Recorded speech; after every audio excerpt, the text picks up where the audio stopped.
What if the most powerful thing you could do right now is to remember? Because the truth is, what you choose to remember shapes your life.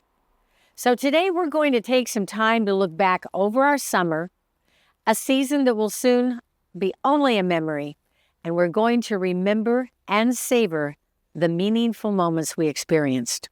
Why? Because when we stop to notice the good, it stays with us, leaving an impression that shapes our perspective, our choices, and guides the way we live.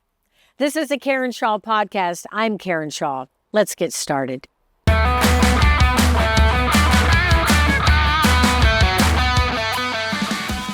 This podcast may be one of the more important ones I have recorded because it's not about doing more or learning something new.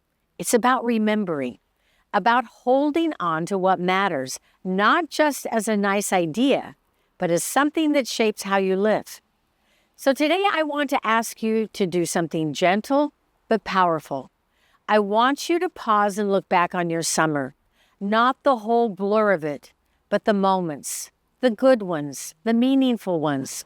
Let's talk about why they matter, how to hold on to them, and how this one simple practice, savoring, can actually rewire your brain for resilience and joy.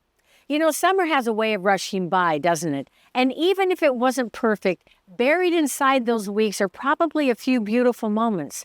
Moments when you felt joy or connection or clarity.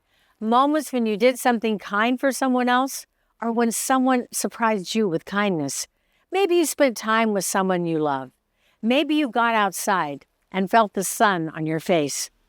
Maybe you had a conversation you didn't expect, but it stayed with you.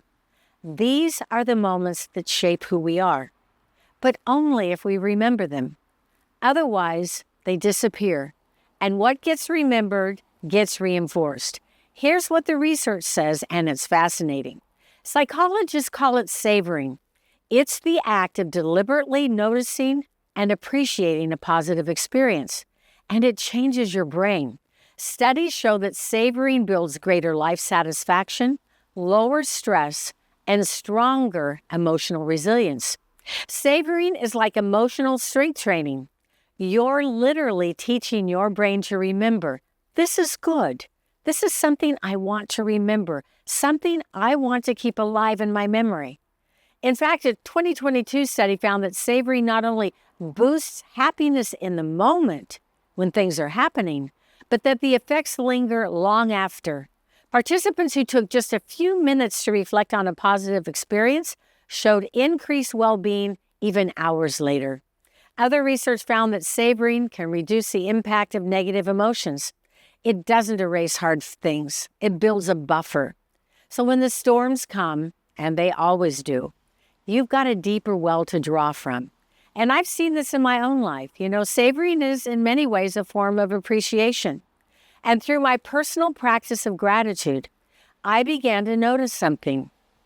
Even during times of distress or emotional turmoil, there was a kind of cushion underneath me. That cushion, that buffer, made the negativity feel less sharp. It didn't take the pain away, but it softened the fall. It kept me from spiraling. And more than that, it helped me bounce back faster. Practicing gratitude regularly felt like those rubber mats on playgrounds. You still fall, but you don't hit as hard. And when you land, you're more likely to get up and try again. That's what savoring can do. It protects your spirit, yes, but it also steadies your mind, soothes your emotions, and supports your overall well-being. Savoring lays down a foundation steeped in positive emotion. So even when life feels uncertain, you have a higher chance of staying grounded. Now let's talk about the flip side, negativity.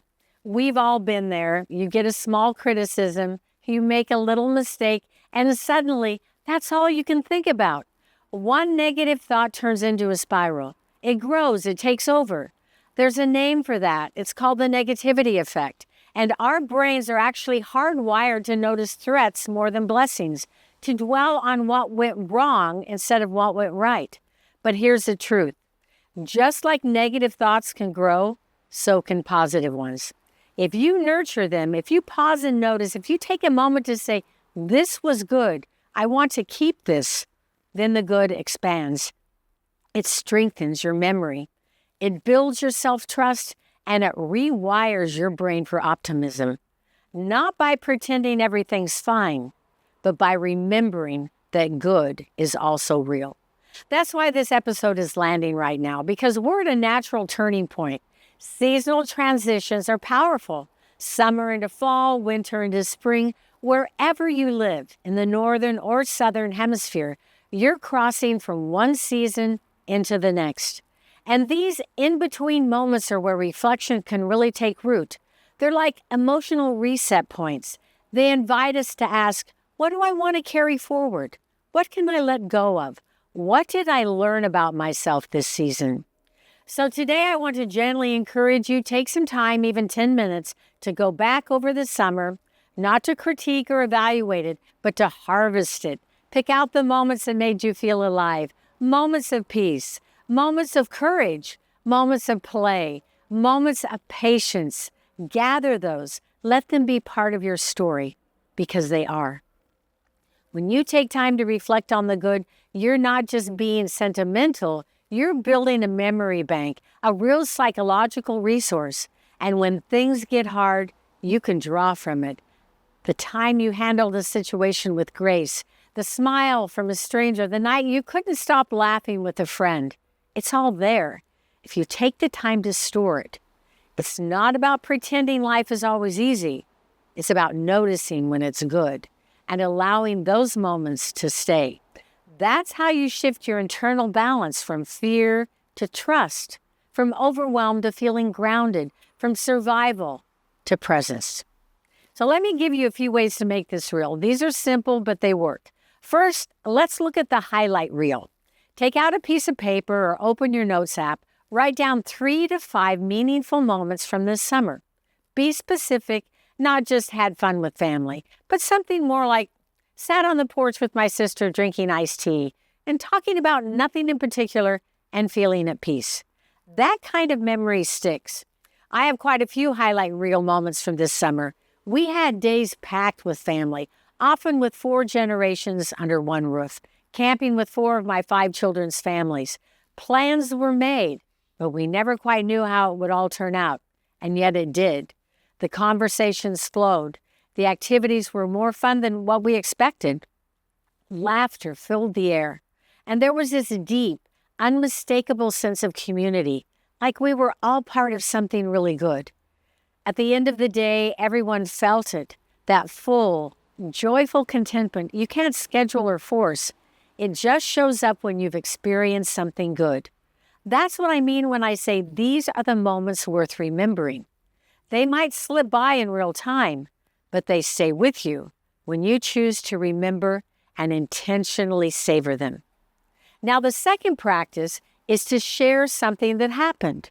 Tell someone, a friend, a partner, even a child. When we speak a good memory out, when we speak it out loud, it becomes more vivid and anchored. It's no longer just a passing thought. It's become a moment that lives between you and someone else. Research shows that sharing positive events not only deepens the memory, but it also increases joy, strengthens relationships, and builds emotional resilience. The third practice is to take a gratitude snapshot. Pick one day from the summer, even just an ordinary one. Walk through it in your mind. What made it good? Who showed up for you? What did you do that made you proud? Maybe it was sharing a fear like jumping off rocks or diving into the deep end and doing it anyway. Maybe it was a bountiful meal where everyone was happy and relaxed, passing plates and laughing around the table. Or maybe it was discovering something new, something unexpected, like the deer at our campground this year that gently ate from our hands. Moments like these stay with us because they remind us what life is really made of. So pause. Let one of those moments come back to you, and then just sit with it. Let it sink in. This is how we create lives that feel rich. We pay attention, we remember, we savor. You don't need more apps, more tools, more podcasts.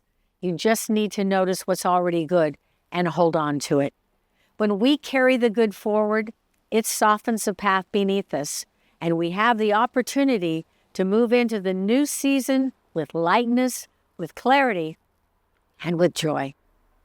Thanks for listening, everybody. I hope you enjoyed this podcast as much as I have had putting it together. And please share this and like and subscribe. Everyone needs to stop and appreciate what they have accomplished over the summer. Everyone needs a reminder to savor. And hey, our next podcast is the beginning of our Big 5 Fundamentals series. 5 things you absolutely need for health, happiness, and well-being. It's going to be great. Thanks for joining me today. This is Karen Shaw Podcast. Take care, everybody. See you next time.